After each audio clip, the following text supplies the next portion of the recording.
with the biggest story of the day, and that is the news that DeWanna is no longer with the Indiana Fever. It was reported last night that DeWanna had no intentions on returning to the Indiana Fever, and then the news broke today that the Indiana Fever had indeed. With the biggest story of the day, DeWanna is no longer with the Indiana Fever. It was reported last night that Bonner had no intentions of returning, and today, the Fever confirmed it. Okay, this is wild, and a shocking act of pure treachery that absolutely rocked the WNBA. DeWanna Bonner just walked out on Caitlin Clark and the Indiana Fever. But here's the kicker. Her ambitious plan to force her way onto another squad completely blew up in her face. Now the entire league has blacklisted her. Her reputation in ruins. Her fortune vanished. This is the insane tale of how, in just a few short weeks, a revered veteran completely wrecked her own legacy and the immediate karma that followed. In her formal statement, Bonner said she wanted to thank the Fever and claimed the fit did not work out. On the surface, it looked cordial, professional, polite. But behind those polished words, the truth was darker. She deliberately abandoned a young, vulnerable locker room at the peak of Caitlin Clark's spotlight. Let's be clear. This wasn't about fit. This was desertion. The waiver wire opened. Any team could have picked her up.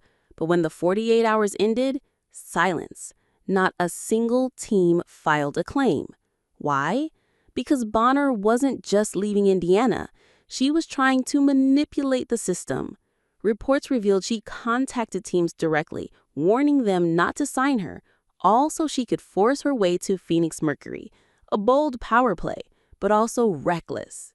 Phoenix, her dream landing spot, hesitated. Why? Because who trusts a veteran who just proved she'll bail when things get tough?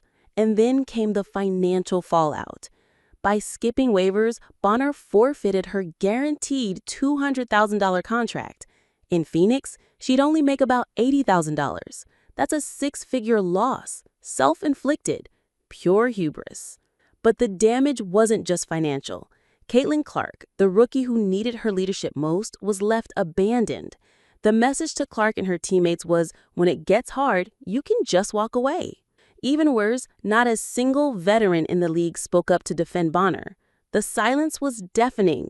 It wasn't empowerment, it was betrayal. And here's the dangerous precedent. If Bonner can walk mid-season and pick her next team, what stops others from doing the same?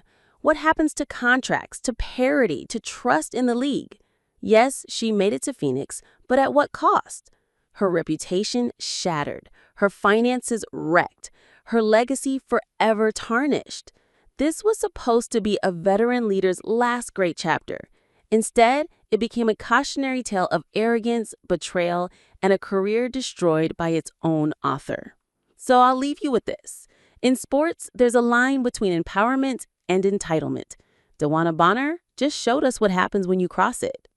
If you're fired up for more WNBA stories, drop a comment below. Fired up for the Fever. Don't forget to like, subscribe, and turn on notifications because trust me, you don't want to miss what's coming next.